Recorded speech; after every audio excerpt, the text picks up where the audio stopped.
Welcome into Phil's Tax Hacks and Other Retirement Facts with CPA and personal financial specialist Phil Putney. Now let's get rolling with today's show. Hey everybody, welcome into this edition of Phil's Tax Hacks and Other Retirement Facts. Thanks so much for tuning in to the new year. Phil and I are back in 2021 here with podcasting, and we're going to get started today with some good topics and conversation, if I can talk correctly, investing, finance, and retirement. And we're going to talk about some important retirement statistics on this go around. But first, let's say hey to our buddy Phil. What's going on, my friend? How are you? I am doing great. Happy 2021. Yeah, exactly. How was your holiday? It was very good. Very good. Yeah. Little different, but that just goes with the flow of what 2020 was. It was a little different. A little different. Yeah. Most people have been saying low key. How was your holiday? You ask them, they say low key. So it's like, yeah. It was definitely more low key than normal, but that's fine. It was good. That's fine. And if you're checking this out on video, this is gold versus green moving forward. For whatever reason, my new computer and same exact camera I've been using really wants to make things really, really gold. It's got that holiday season still. So we're still holiday seasoning. I don't know what it is, but Zoom. I don't know if it's Zoom. I don't think it's Zoom because you're nice and green and I'm nice and gold, but anyway, it'll be fun. So we'll have a good conversation here today and chat about the good things. And of course, if you haven't subscribed to us, again, you can do so on YouTube. You can do so on iHeart, Spotify, Apple Podcasts, Google Podcasts, all that stuff. Just type in Phil's Tax Hacks in the search box of any of those apps, and it'll pop you up there, and you can hit the subscribe button on whatever platform you choose. You can also find all of it at philstaxhacks.com.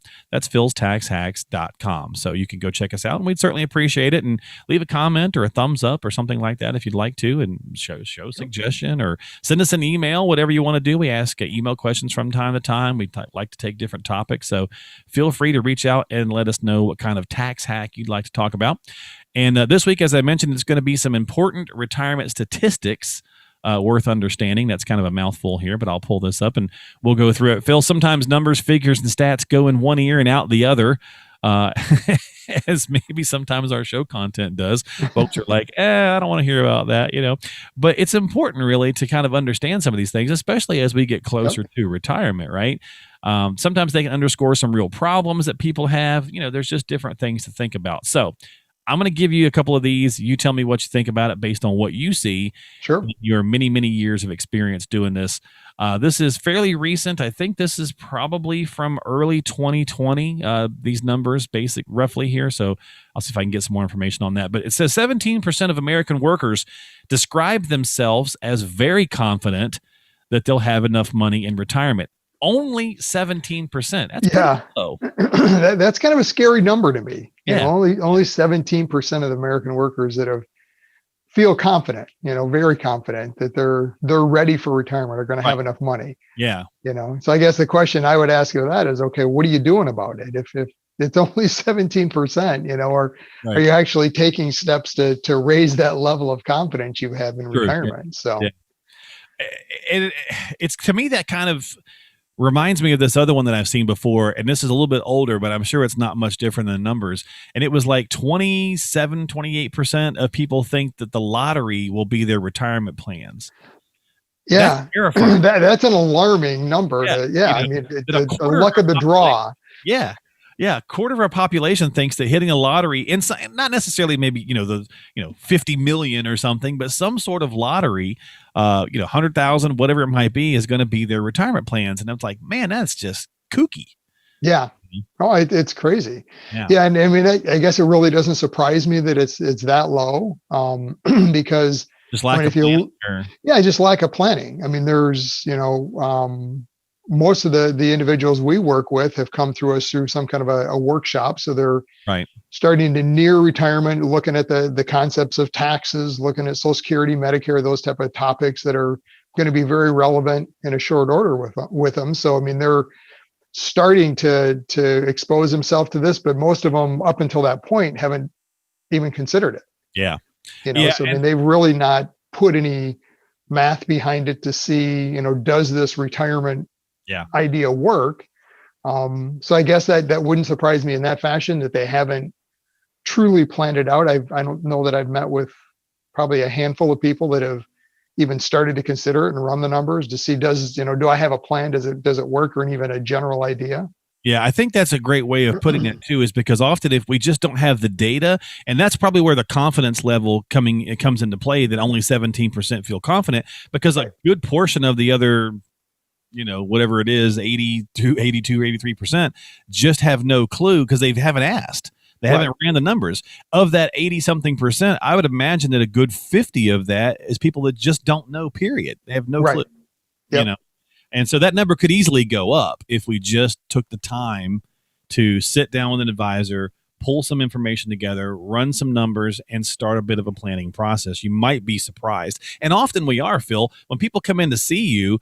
I would say I talk to advisors all across the country, and probably 9 out of 10 times they say a new prospective client comes in, they are pleasantly surprised. Maybe not 9, maybe we'll go 8, Right. 7 or 8, but 7 or 8 out of 10 people are like, yeah, I'm in better shape than I thought. Mhm. You know, you find that Yeah, too? and I would agree. I mean, there's very few, I would say probably in that 10 to 15, maybe 20% range, that you have to have that hard discussion of, Sure. let me show you the graph. you know, the retirement as you're envisioning it right now probably isn't going to work too Done well that. unless you think you're only going to live 10 years, Gotcha. so Okay. Okay. Okay. So most that, of the people are well within the ballpark, with little tweaks here and there. And we're just about, how do you improve it? How do you, our big value add is more on the tax side. How do we best manipulate the taxes and improve that scenario, which a lot of times adds, yeah. several years to retirement in the end. So, Yeah. And of course, being here in the early part, this is part of our January podcast for yep. 2021. We tend to make resolutions as people, and finance and health and fitness tend to be on that radar. And so it's a great time to, add that extra motivation and get it done. Yep. Go ahead and get some of the numbers ran while it's one of your resolutions. And I'm sure it is for many people. And of course, we'll try to remind you all year long, so that if you didn't do it, that you don't just save it for January. You have many other months to do it as well. Let's move along so we can get a few more of these in, Phil. I'm not sure where they got some of this stuff, but it's pretty accurate, pretty interesting anyway. I like the way they've worded it. It's not just your standard statistics. Yeah. The average 65-year-old woman, this report goes on to say, will live another 20.7 years. Mhm. So you're talking 85, pushing 86 years old is about the average. Yep. Pretty interesting, because we talk often about you could have a 30-year retirement. It's getting that way. Absolutely. Yeah. I mean, from our standpoint, our kind of, if you want to call it, our standard that we use for life expectancies is actually 85 for male and 90 for female. Mm-hmm. And Yeah. that's where Okay. we'll start the discussion with a client. Unless they have another idea. I mean, if they really want to get into some mathematical reasoning behind what the number is, I mean, there's some interesting websites out there. One that I've used a couple of times is, I think it's living2100.com. Okay. It's kind of an interesting take on what that number is, because it runs through lifestyle, family history. Mm-hmm. So I mean, it has, I guess, some science behind it, because it's not just an arbitrary number. Right. Yeah. But so, yeah, I mean, life expectancy is, and we've talked about it often, it's one of those, we call it a risk multiplier. Yep. And too often I see scenarios where clients say, oh, I don't think I'm going to make it till 80. I've already outlived all I hear it sometimes from the men. I've already outlived all the men in the family. So I don't, Right. That's this guy right here. Yeah. Yep. I'm always telling my wife, hey, I'll be gone by 72, so plan on it. But I'm not financially planning on it. Right. So. Right. Yeah. And I mean, if that truly is the case, I mean, you have to really look at that, especially if one of the spouses might have a more normal, like this 20, 30-year life expectancy into retirement. I mean, you've got to plan for that, because things dramatically change if only one of the spouses passes. So.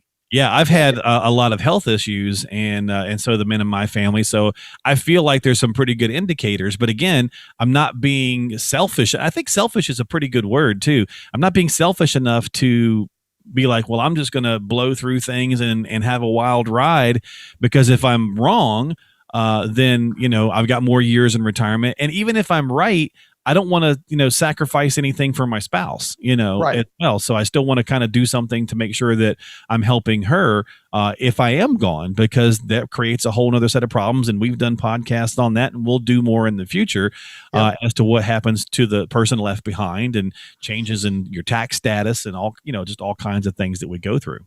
Yeah. Yeah. And I mean, that's, it's always an interesting discussion to have with clients of, so what's the number, right? What do you, what do you think you're going to make it to? But I Yeah. mean, it's an important discussion to have. It And it's a certainly. stress test that we always put on a plan, whatever the number is. Yeah. We always run scenarios after we've got a plan developed to say, okay, well, that's great. Now what happens if you pass away today? What does that Yeah. look like? Yeah. Does your spouse have enough with what's left to make it through their retirement, or is there a need for life insurance? Yeah. Because And this kind of plays into that yeah. scenario that a lot of times clients think, oh, I'm retired, I don't need life insurance anymore. That was for when I had a mortgage and kids were in college. Right. Right. Which may be the case, but I can tell you from experience, very often it's not. There is a Yeah. need for life insurance, possibly early in retirement.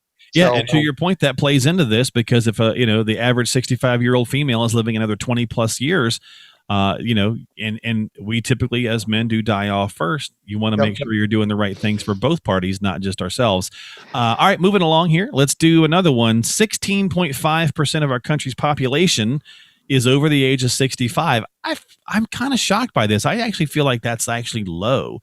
I feel like there's more boomers than that. Well, I mean, boomers go a lot lower than that. That is So, I true. mean, They do boomers go there lower are than that. absolutely, but I Yeah, mean, so 65 right now, that wouldn't surprise me.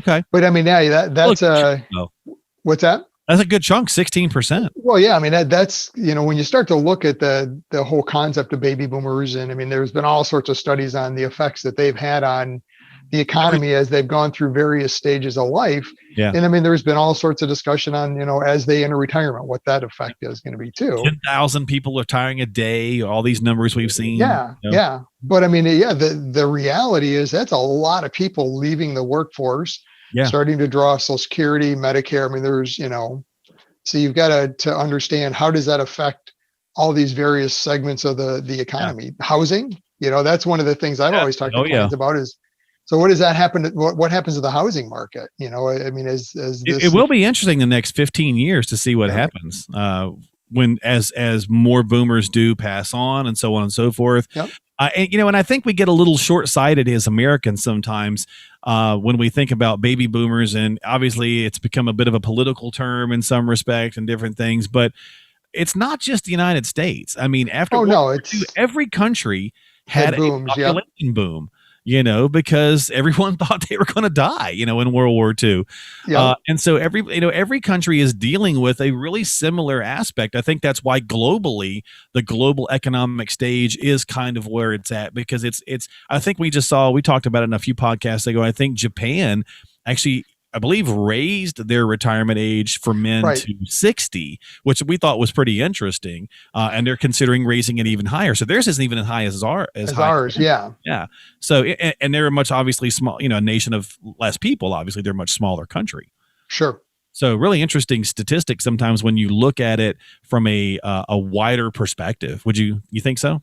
Yeah. And I mean, with it, there's, like you said, there's all sorts of media out there on the effects of it, which I mean, it's interesting. You're right. You absolutely got to listen to it and understand, but really dig into it to see, because I mean, one of the areas that often plays into this is Social Security of, I better just file early because there's all these people filing and it's going to run out. So I got to get it before everyone else does. And, put the brakes on, understand the facts and the math behind it. They've already built that in. That's all in the numbers when they run the annual report, the Social Security trust fund and what, the numbers are in there. So, I mean, it comes back to knowing the numbers, run the numbers, understand, make it an informed decision. Don't make all of a sudden this rush decision based on, I heard on the news last night that, and we do that, you're if you do it in life, you're not alone. So don't, it's that's human nature. Yep.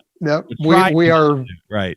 We're very emotional beings. Yeah. So Yeah, and that's I mean, whether you listen to our show or other shows or multiple shows, that's hopefully the some of the message that's in that. We talk in generality so much because we're just sharing some general information as it relates to a wide audience, typically retirees and pre-retirees. Is that you need to find out how some of that generalized data does apply to you. Right. Because you're going to be different than I'm going to be different than Phil, and Phil's different than his neighbor, and so on and so forth. So, Yep. and in the interest of kind of keeping these somewhat short, I'm going to jump to the last one here because I think this Sure. one's really interesting, Phil, and it ties back in a bit to that first one in that confidence level. 90% of people that were done in this survey say 90% of people over 60 say a written retirement plan is important, Mhm. but only 20% actually do it. Yep. So they asked a bunch of people. 90% said, "Yeah, I think having a written retirement plan makes a lot of sense and sounds important, and I think I should do that." But then only 20% actually follow through, which kind of goes back to that 17 feeling confident because that's a very small percentage of people know. The rest just That don't know. actually did it. Yeah. Yeah, Yeah. I mean, and it's funny that question's in here because that's a question I ask in my first meeting with clients all the time is, do you have a written retirement income plan? Do you understand how all these pieces fit together? And again, very close to this, I would say 90% of them actually say no. yeah, I don't. Or, well, yeah, my advisor ran, a Monte Carlo. They ran some numbers, but right. again, that you have to be careful with that because is that really a written plan? No, I mean, a written plan to me means you understand all the ins and outs of it and have a plan that says, okay, this is when we're filing for Social Security and why and how it fits in. Yeah, yeah. This And is where usually my that's not income's a written coming plan either, from. right? I mean, sometimes people do that. Just having a statement or general portfolio, that's also not a plan. No, not at all. I mean, that's a piece of it, that's Right. the material, so to speak, that goes into the plan. But Mhm. yeah, you have to have a written plan and understanding of how everything comes together and when are all these pieces going to come into play. So And what components you're using when you're turning them on. I mean, yep, so it's covering, income, it's covering taxes, yep, it's covering, long-term care, it's yep. covering legacy. I mean, it's covering all these kind of components. Yeah. Yeah, more comprehensive plan that's looking at everything in one. Yeah. Yeah, because I mean, it's not just a matter of, well, I've got $1 million and the 4% rule, so I should be able to take 40,000 a year. I think that's enough to supplement my income. I'm good. You Yeah. know, that's one of these. That's that rule of thumb of, oh, Yeah. yeah, you might be, you might not be. It kind of depends on when you start. What the Yeah. market looks like then, and what side of the market you catch that wave. Kind of But kind of like the traditional 60/40 portfolio. I mean, right, it's just not, it might be fine for you, but it may not. I mean, there's so much has changed since all those things were put into place right, yep, that it's just like life insurance. We've had that conversation before, and I know we're getting all over the map a little bit, but life insurance, it's like the old car commercials. It's not your father's Oldsmobile. You know, right. retirement planning is not your father's retirement planning. Yeah, much different world today. I mean, back then, number one, I think expectations in retirement were much lower. I mean, people didn't travel the world and, Yeah, do all these different things that maybe you want to do in retirement, yeah, and they relied on Social Security and pensions and lived well within their means from that standpoint that, hey, this is what we have and we're going to live there.